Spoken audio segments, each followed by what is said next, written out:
சிவகாசியோட முதல் எம்எல்ஏ அப்படின்னு சொல்றாங்க.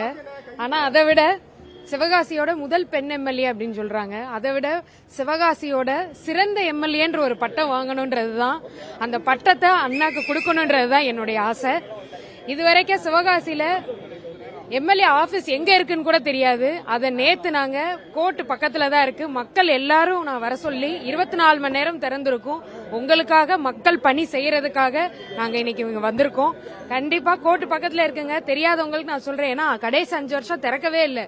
நாங்க தான் இன்னைக்கு அதை திறந்து கிளீன் பண்ணி ரெடியா பண்ணி மக்களுக்காக 24 மணி நேரம் சேவை செய்யணும் நாங்க ஓபன் பண்ணி வச்சிருக்கோம். அண்ணனோட வழியில கண்டிப்பாக எங்களுடைய சேவைகளை கண்டிப்பா பண்ணிட்டே இருப்போம். அதெல்லாம் யார் யாரோ என்னென்னமோ சொல்றாங்க. நம்ம கையில தான் இருந்தது. அவங்க வெயிட் பண்ணியிருந்தாங்கன்னா இந்நேரம் நம்ம கைக்கு வந்திருக்கும். ஆனா அவங்க போட்டது என்ன மறதி அப்படின்லாம் போடுறாங்க. அது ஒரு தப்பான விஷயம். அதை தவிர்த்து இருந்திருக்கலாம் அவங்க. சிவகாசி வெடி பிரச்சனை கொஞ்சம் அதிகமா இருக்கு. அது அனுமதி பெறாத இடங்கள்ல சில வெடி மருந்துகள் தயாரிக்கப்படுகிறது. இதெல்லாம் எப்படி நீங்க இதுக்கான கமிட்டி ஒன்று அமைக்கப்படும் நான் சொல்லி என்னோட வாக்குறுதியிலேயே நான் கொடுத்திருந்தேன். அந்த கமிட்டிக்கான வேலைகளை நாங்க பாத்துக்கிட்டு இருக்கோம்.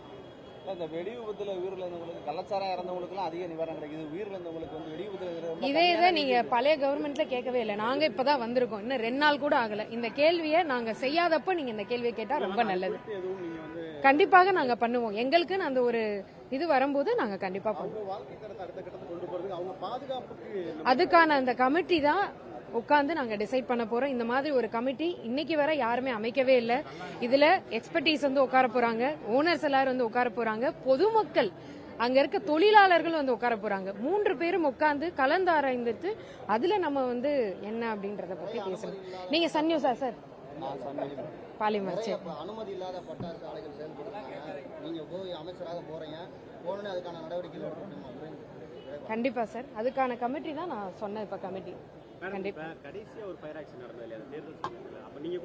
நேரடியா போய் மார்ச்சரி வரை நாங்க போய் பார்த்திருந்தோம். 2-2:30 மணி வரை மக்களோட இருந்து ஆதரவா தாவேகா தொண்டர்கள் எல்லாருமே ஆதரவா இருந்து அவங்களுக்கு என்ன பிரச்சனைகள், எதனால இந்த பிரச்சனை வந்தது அப்படின்னு எல்லாத்தையும் நாங்க பார்த்து பண்ணோம்.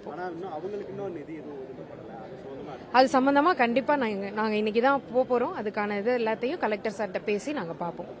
பெண்கள் தாலியறுத்த மதுவை முழுமையா பண்ணணும்னு சொல்லி ஒரு கோரிக்கை நீண்ட நாளா இருக்கு.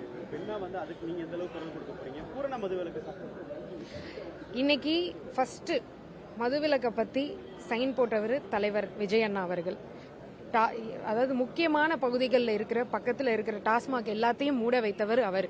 அப்பனா எந்த மாதிரியான ஆக்ஷன் இருக்க போகுதுன்னு உங்களுக்கே இந்த ஒரு ஆக்ஷன்லேயே உங்களுக்கு தெரிஞ்சிருக்கும். இதுக்கான ஆன்சர் நான் கொடுக்கணும்னு தேவையே கிடையாது.